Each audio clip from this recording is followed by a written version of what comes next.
Dean Martin heard the voice first, before he saw her, before he knew where it was coming from.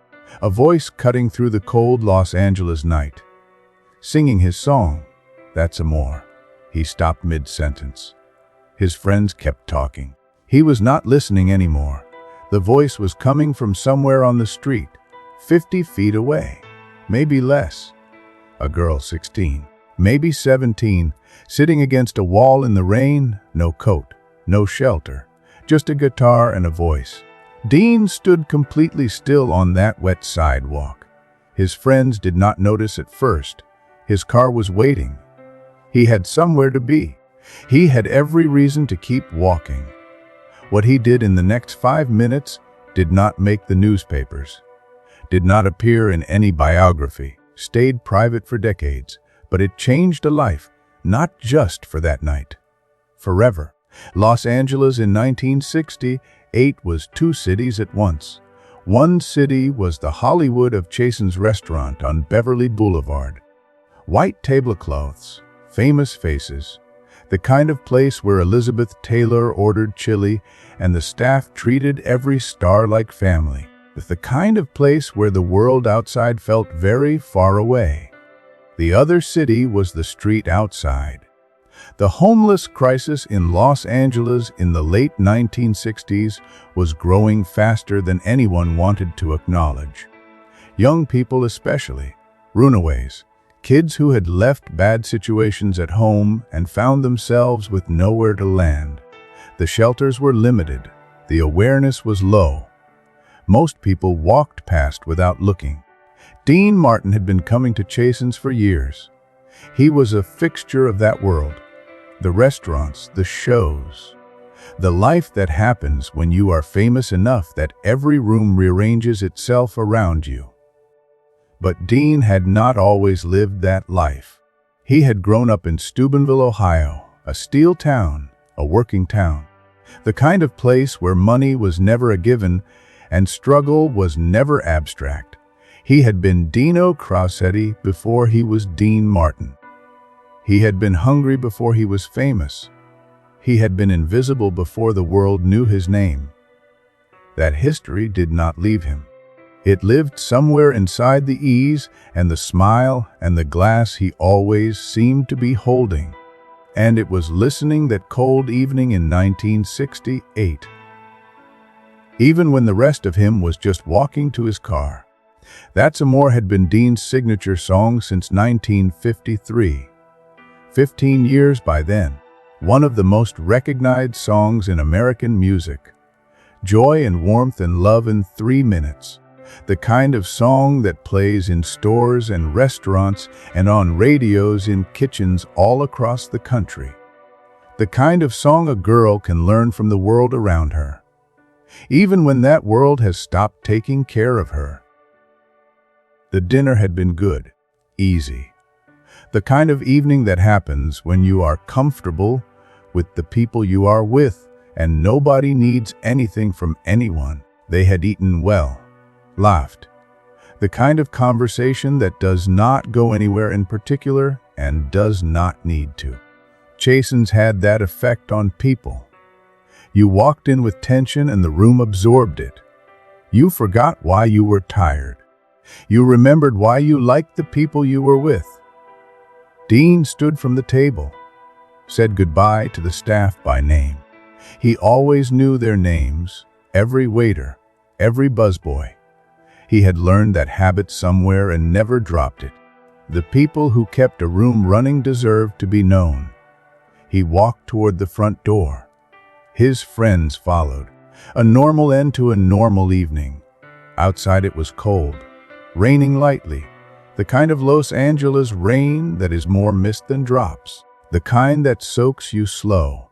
You do not notice until you are already wet. The street was mostly empty. A few cars passing. The sound of the city doing what cities do at 9 in the evening. The restaurants full. The sidewalks quiet. Dean's car was parked down the street, not far. 50 feet maybe. His friends were talking. Someone said something and someone else laughed. Dean was about to respond. That is when he heard it, a voice, singing, not from inside anywhere, from the street, from somewhere in the cold and the dark and the rain. He knew the song before he heard the second word. He had sung it 10,000 times. That's Amore. His song, his signature. Being sung by someone else, out here, in this. Dean stopped walking, mid-step. His friends kept going. It took them a few seconds to notice he was not with them anymore. One of them turned. "Dean, you okay?" Dean did not answer. He was listening. He was not thinking about his car. He was not thinking about going home. He was standing still on a wet sidewalk in Los Angeles, listening to his song coming from somewhere he could not yet see. And something in that voice made him forget about everything else. Here is what Dean heard. Not just the melody, not just the words. He heard where the voice was coming from. The real place. Not a stage, not a rehearsal room. Something deeper than that. The kind of singing that only happens when a person is not performing. When they are just feeling something they cannot hold inside anymore. Dean had been in this business long enough to know the difference. He had heard professional singers all his life. Perfect technique, perfect pitch. Controlled and polished and exactly right. This was none of that. This was something else entirely, and he could not make himself walk away from it. His friends came back to where he was standing. One of them said his name. "Dean, what are you doing? Where are you going?" Dean did not answer. He just pointed that direction, down the street. There, then he started moving toward the voice. A girl was singing That's Amore on a Los Angeles street. In the rain, in the cold, with a guitar missing 2 strings. Dean Martin heard her and stopped everything. His friends were confused. His car was waiting. He had every reason to keep walking. Most people who passed that girl that night had kept walking. Every single one of them. But Dean was not moving toward his car anymore.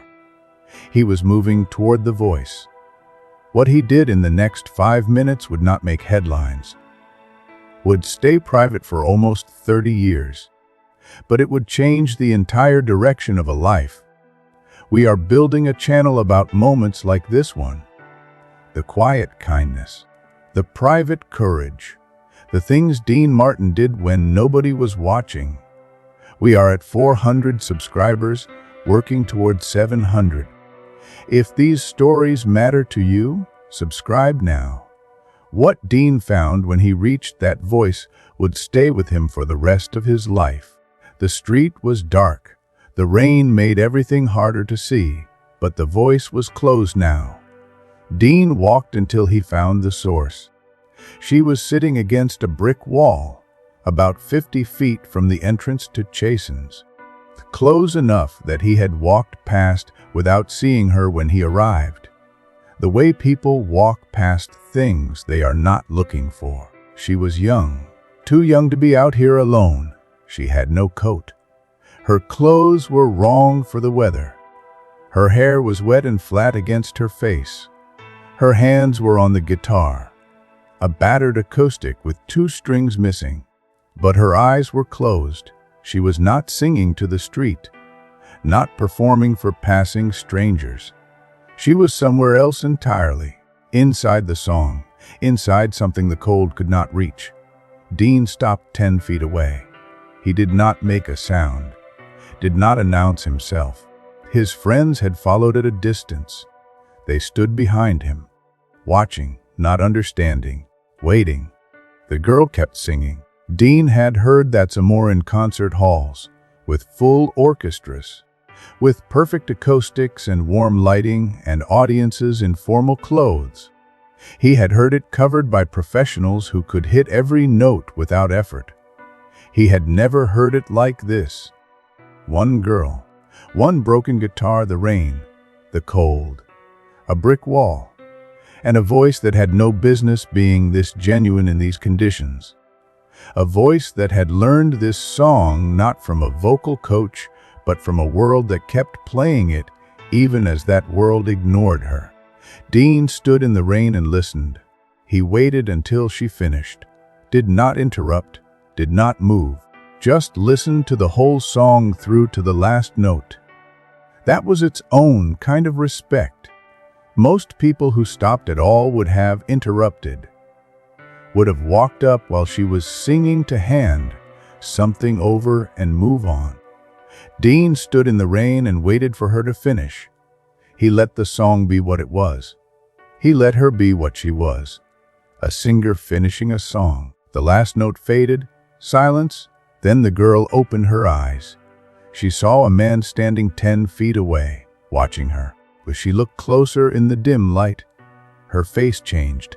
She knew that face. Everyone in America knew that face. Dean Martin. The guitar nearly fell from her hands. She grabbed it, tried to stand.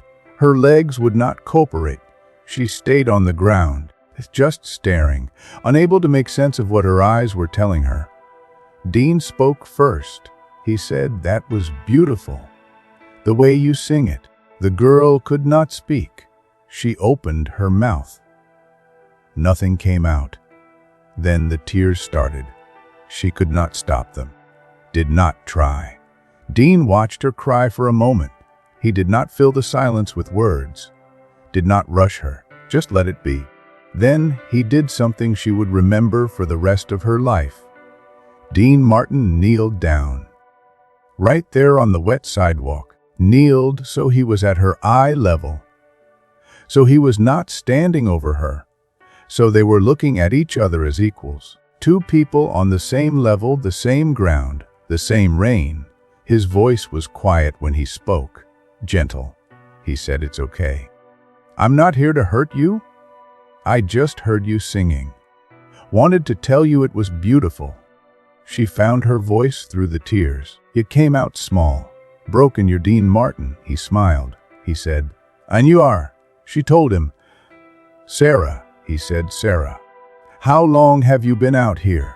She could not answer right away. The tears were still coming. Dean waited, did not push, did not check the time, did not glance back at his friends. Sarah said 3 months. Dean said nothing for a moment. Just let that land. Then he asked, "You sing my songs out here?" Sarah nodded. She said, "People smile when they recognize them. When people smile, they sometimes give money. Enough for food." Dean looked at the guitar with its missing strings, looked at her thin clothes, at her wet hair, at her hands shaking slightly. Not just from emotion. He asked, "Do the songs make you smile too?" Sarah thought about this, really thought about it. Then she said something that stopped Dean completely. She said, "They make me remember what warm feels like. What home feels like." Before, Dean said nothing for a moment. Just let that land. Before, one word. He had heard people describe loss before. Had heard whole interviews about grief and hardship and the things life takes from you. He had heard articulate people use hundreds of words to describe what pain felt like. This girl had used one word. Before. Everything about who she had been. Everything about what home meant. Everything that had been taken from her. All of it in one word. Dean stayed on that wet sidewalk, and he did not say anything for several seconds. Just looked at her. Really looked. The way very few people had looked at her in 3 months. Dean Martin was kneeling on a wet sidewalk in Los Angeles, in the rain, talking to a homeless girl who had been singing his song. His friend stood 20 feet behind him, confused, watching, not understanding. Dean did not care. He was exactly where he needed to be. What he did next would not just change her night. It would change the entire direction of her life. And what happened 27 years later would be the moment that proved it. The moment is here. Dean stood up slowly. The girl watched him. Afraid he was leaving. He was not leaving. He was wearing a coat. Cashmere. Warm and dry. He took it off. Sarah's eyes went wide. She said, "No, no, I cannot. That's yours. Dean ignored the protest. He put the coat around her shoulders, gently, like someone handling something that mattered. The warmth hit her immediately. She pulled it tighter without thinking. Her whole body responded to it before her mind could argue. Dean said, "You're keeping this." Not negotiable. He reached into his jacket and pulled out his wallet. Took out the cash inside. All of it. Several $100s. Held it out. Sarah pulled back. She said, "I cannot take that. I did not earn it. I cannot take your money." Dean looked at her steadily. He said, "You sang That's Amore better than I have heard it sung in years. You earned it." He paused. Let that sit for a moment. Then he said, "But that is not why I am giving it to you." Another pause. "Longer," he said. "I am giving it to you because you deserve to be warm. Because you deserve to eat. Because you deserve better than this." Sarah could not speak. She took the money. Her hands were still shaking. Dean pointed down the street. He said, "St. Vincent's Shelter. 3 blocks that way. You go there tonight. You tell them Dean Martin sent you. They know me. They will give you a bed and food, and they will help you figure out what comes next." Sarah looked in the direction he pointed, then back at him. She asked, "Why are you doing this?" Dean thought about it, really thought about it. Did not reach for the easy answer. He said, "That song you were singing, that's Amore. You know what that means?" Sarah nodded. She said, "That's love." Dean nodded. He said, "Right. And right now you need somebody to show you what that actually looks like." He stood to leave. Sarah reached out and grabbed his hand. She said, "Mr. Martin." Dean stopped. She said, "Thank you. For the song. Your song. It saved my life tonight." Dean looked at her one last time. He said, "You saved it, Sarah. I just heard you." Then he walked back toward his friends. He walked past his friends without explaining. Just kept moving toward the car. They followed. Nobody asked questions. They could see whatever had happened. There was not something Dean wanted to discuss on a sidewalk in the rain. The drive home was quiet. The rest of the evening was quiet. Dean sat with whatever he was sitting with. The image of the girl against the brick wall. The guitar with 2 missing strings. The word before. The way her voice had sounded on a song he had sung 10,000 times and never heard quite like that. He did not call anyone, did not tell the story. He took it home with him and kept it. But the next morning Dean called Chasen's, asked to speak to the owner, left specific instructions. He said, "There was a girl singing outside last night, young. If she comes back, if she ever comes back, you feed her. Whatever she wants, no charge, send the bill to me." The owner said yes, asked no questions, just wrote it down. Dean's friends from that evening never brought up what they had seen. They could see it had reached somewhere in Dean that was private. The kind of thing you do not poke at. So they left it alone. Dean left it alone too. Publicly. He never told the story, never mentioned it in an interview. Never used it to burnish his image or demonstrate his generosity. It went into the same quiet place where Dean kept all the things that actually mattered to him. But he kept calling St. Vincent's. Occasional calls. Just checking in. The staff knew his voice. They knew what he was asking when he asked about the girl. They would tell him, "She is doing well, Mr. Martin. She is making progress." He would say, "Good. That is good." Then he would hang up. Sarah went to St. Vincent's Shelter that night. She was wearing Dean Martin's coat. She had the money held tight in one fist. She walked the 3 blocks he had pointed to, and she pushed open the door, and she told the person at the desk that Dean Martin had sent her. They took her in, no questions, bed, food, warmth. It was the first safe night she had in 3 months. She stayed 6 months. While she was there, she got her GD. The shelter connected her with a job training program. Healthcare worker certification. Something practical. Something that could turn into a real life. It was not easy. Nothing about those 6 months was easy.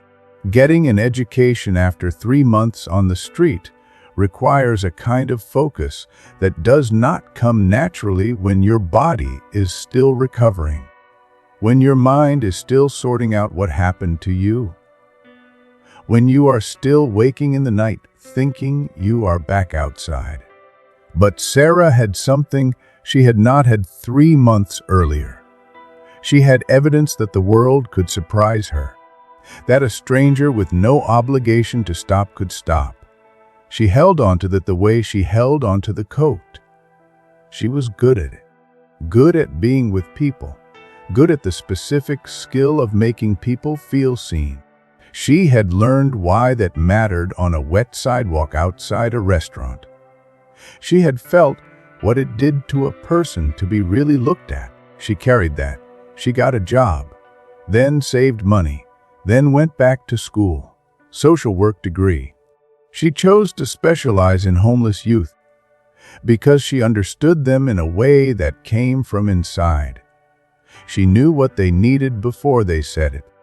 She knew what it felt like to be invisible. She knew what it felt like when someone suddenly made you visible again. She knew because Dean had done it for her. Sarah built a career helping young people the way she had been helped, not just with shelter and food and resources, with the harder thing, the high level, real attention, the kneeling down. Every young person she worked with eventually heard the story, not right away. Trust first, connection first, then the story. She would tell them about the rain, about the song, about a man who stopped walking toward his car and walked toward a voice instead, about a man who kneeled down on a wet sidewalk so he would not be towering over her, so they could look at each other straight. Then Sarah would kneel down too. She would look the young person in the eyes and she would say, "I see you. You matter. We are going to figure this out together." She said it hundreds of times over the years, to hundreds of people. Every time she said it, she was passing something forward, something that had started on a rainy night in 1968 and had been moving through time ever since. The coat stayed in her closet. She had it professionally preserved, never sold it. Money got tight sometimes over the years. She could have gotten thousands for it. She never considered it.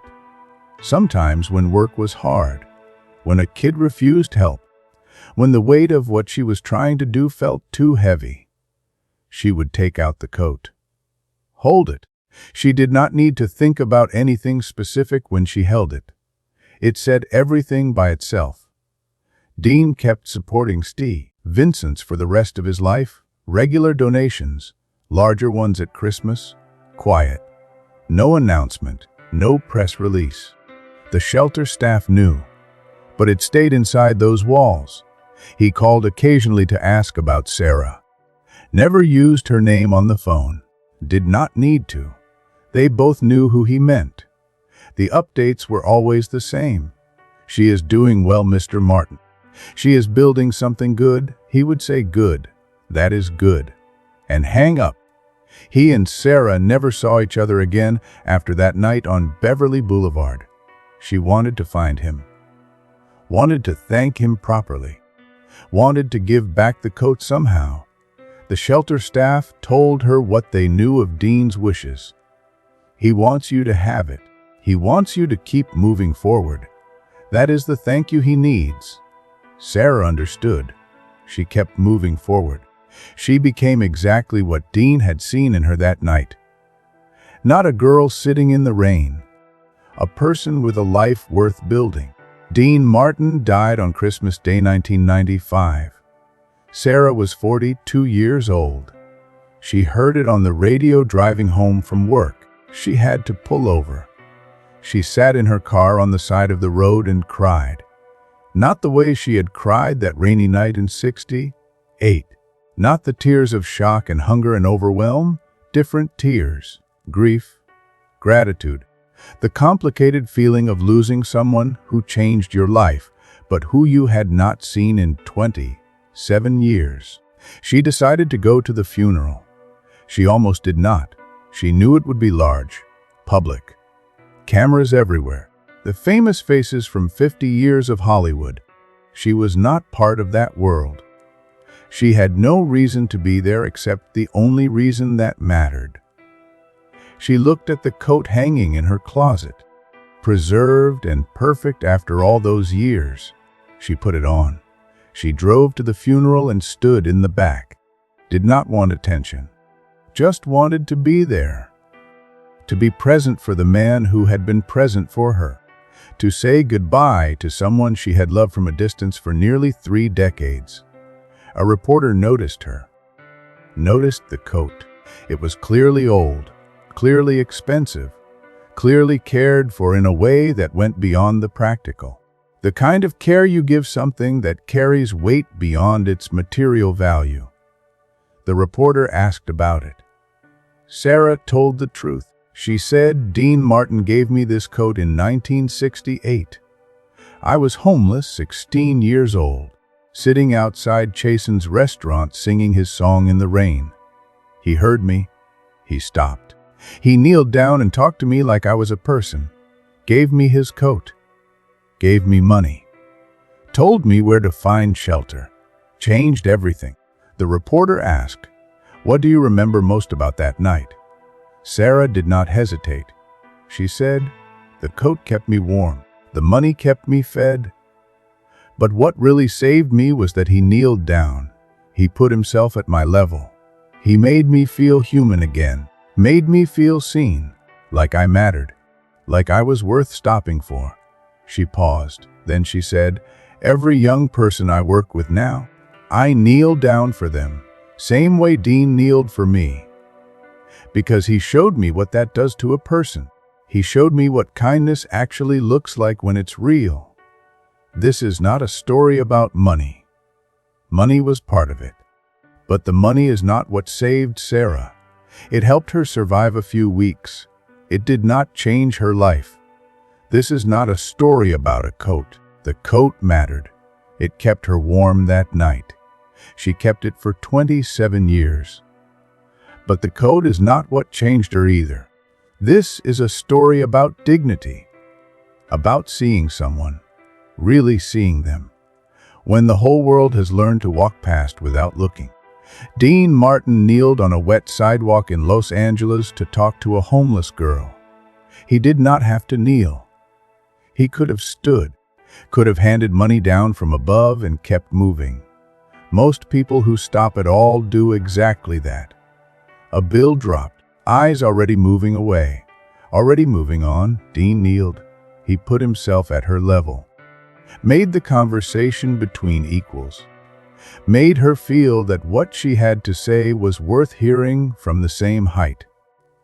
That single physical choice mattered more than anything he gave her. What Sarah needed that night was not just help. She needed to be seen, to be recognized as a person. Not a problem.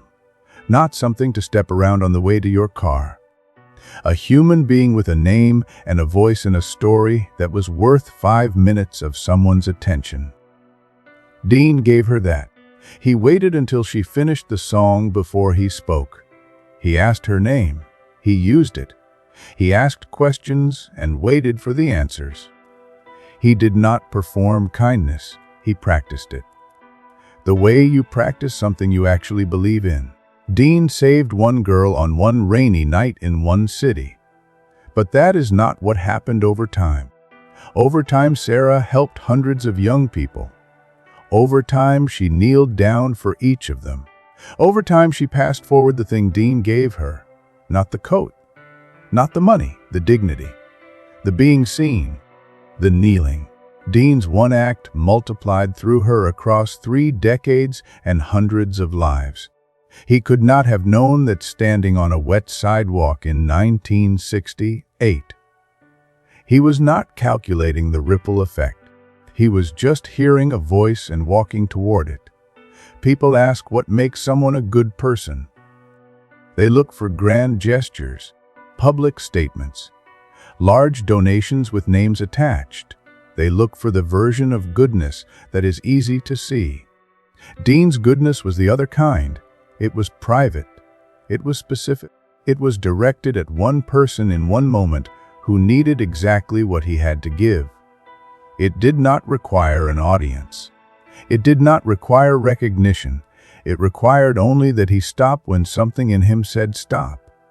And he stopped. He stopped when everyone else had kept walking.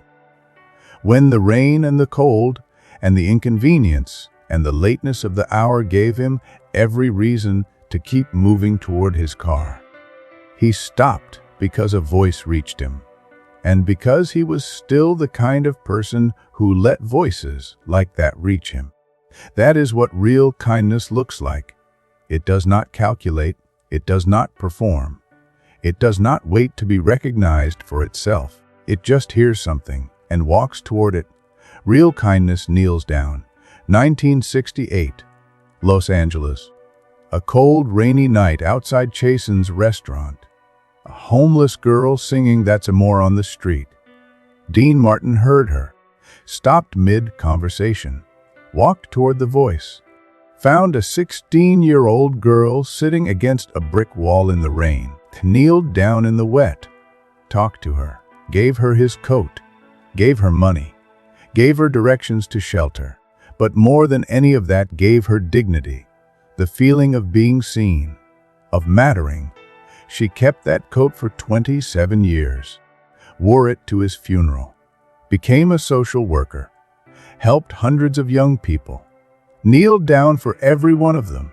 If you want more stories about Dean Martin, the quiet moments, the private kindness, the times he changed lives when nobody was watching, subscribe now. The playlist is waiting. These are the stories that matter most. Dean Martin heard a voice singing his song, "That's Amore," in the cold, on a Los Angeles street in 1968. He stopped. He listened. He walked toward the voice. He found a girl who had been invisible to everyone who walked past her that night.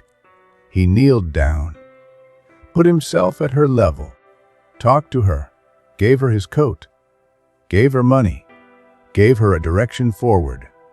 But what he really gave her was simpler than any of that. He saw her. He made her feel like a person at a moment when the world had stopped doing that. She kept his coat for 27 years. She wore it to his funeral in the rain. She built a career kneeling down for young people the way Dean had kneeled for her. She passed forward the thing that mattered, not the coat, not the money, the dignity, the being seen, the kneeling down. Dean never told this story, never used it, never needed anyone to know. He just heard a voice in the dark and walked toward it. That is the kind of person he was, not the image, not the performance. The man who walked toward voices in the rain when everyone else walked past. That's what kindness actually looks like. That's what love actually looks like. That's Amore.